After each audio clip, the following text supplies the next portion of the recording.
in collaborazione con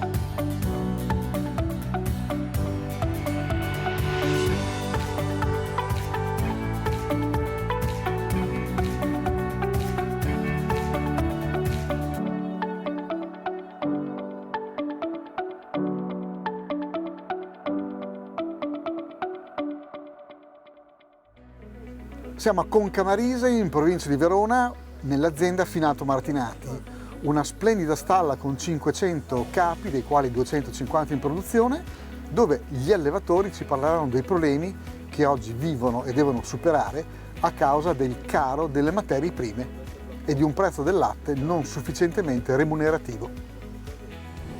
Il livello del Po è ai minimi storici, dove le precipitazioni sono scarse e purtroppo mette in allarme anche gli agricoltori, ma non solo, perché quando manca l'acqua, insomma, anche l'ambiente ha dei grossi e dei seri problemi.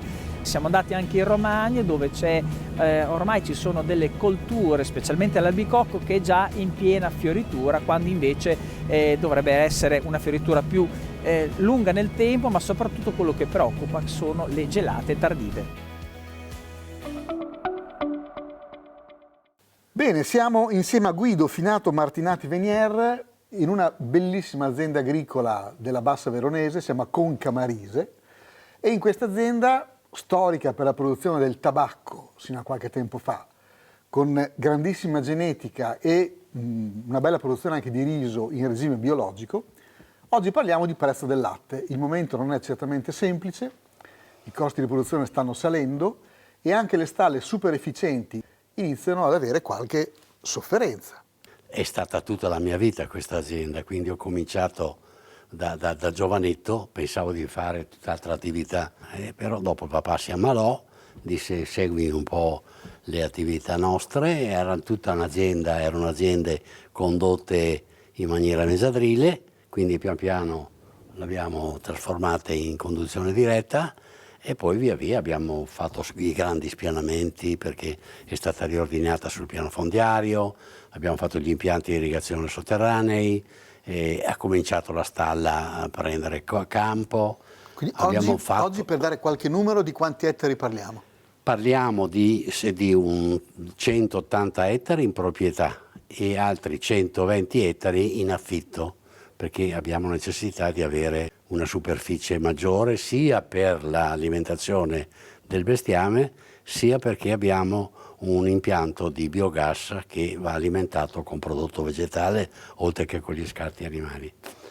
Abbiamo poi tutta la parte, diciamo, biologica, e qui bisogna dire sono due società perché non possono essere la stessa formazione, biologico e non, che produce riso biologico, soia, patate, tutta una serie di prodotti. Abbiamo soddisfazione dal riso, bisogna dirlo, perché in realtà il mercato c'è. Quindi oggi guadagnate più dal riso che dal latte? Oh, beh, sicuramente no, perché nel latte, ve lo dico subito, ci perdiamo. Nel latte, il latte tutto l'insieme non è che mi dia un beneficio, mi dà una perdita, è che noi siamo qui in attesa che cambi il mondo, perché insomma non riusciamo a trovare un accordo fra la distribuzione e la produzione, con di mezzo grandi aziende, perché noi siamo fornitori della Lactalis, della Parmalat, che è la primaria, diciamo, azienda. Quindi il vostro latte è latte alimentare? Il nostro è latte bianco, è latte alimentare. E oggi un litro di latte bianco della Parmalat cosa le vale?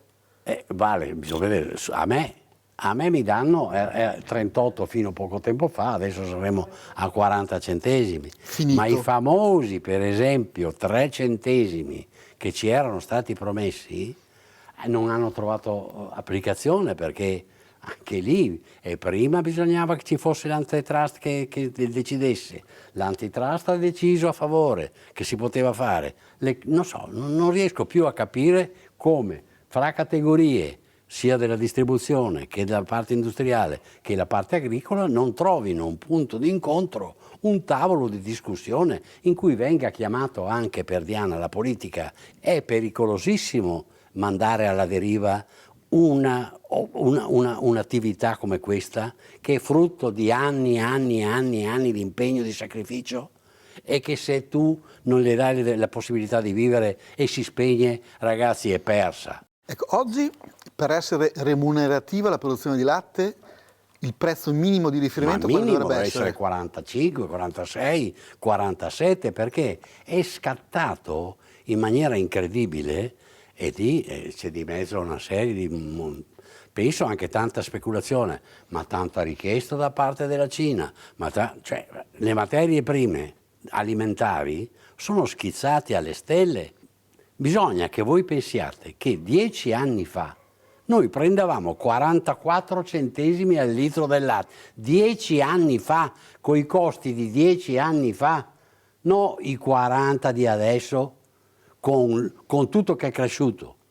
Perché per fare il mais che diamo da mangiare o le erbe che diamo da mangiare bisogna fertilizzare. Avete visto i fertilizzanti dove sono andati a finire? Penso all'urea che è schizzata alle stelle. All'urea che è schizzata alle stelle, la luce elettrica per far andare gli impianti che è schizzata alle stelle, il gas insomma, l'unica roba che sta ferma è il latte bianco. La grande distribuzione dice: ma io c'ho che i trasporti, i container costano di più, la luce mi costa di più, l'industria mi dice: sai, io ho tanti il trasporto, le lavorazioni. Gli unici a cui non vengono riconosciuti che abbiamo degli aumenti di costi anche noi terribili siamo noi. Noi che produciamo la materia prima, niente. La vera verità è che dobbiamo fare anche un po' di autocritica.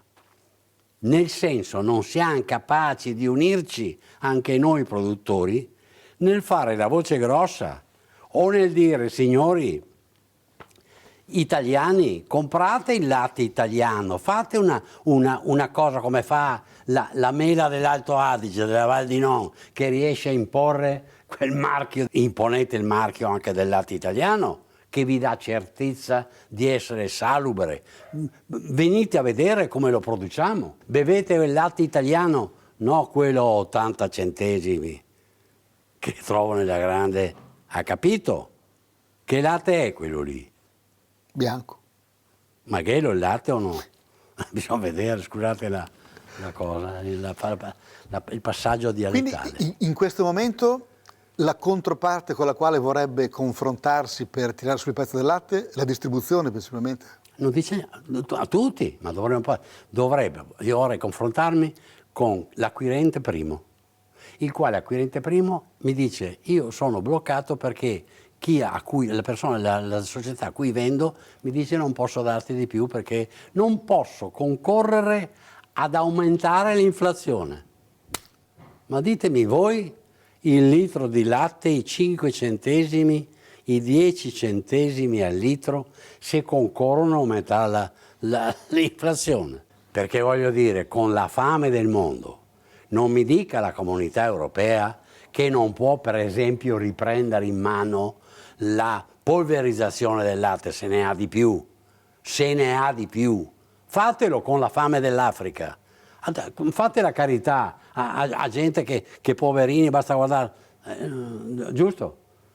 Come se, perché qua fra poco noi è meglio che lo buttiamo al prezzo che c'è, è meglio o che ammazziamo le bestie, e lo stanno già facendo sia in Germania che in Francia, e vedremo come andrà a finire in fondo, va bene. Oppure, non so, oppure poi bisogna pensare, ricordiamoci che quando noi chiudiamo, come quando abbiamo chiuso altre cose in Italia, vuol dire posti di lavoro che partono. Qui solo sul nostro latte abbiamo 8 famiglie, 9 con quelle della Paola, giusto? Sarò anche brontolone, sarò quel che vorrete. In ogni caso, siccome non bisogna essere sempre e solo pessimisti, mi auguro che venga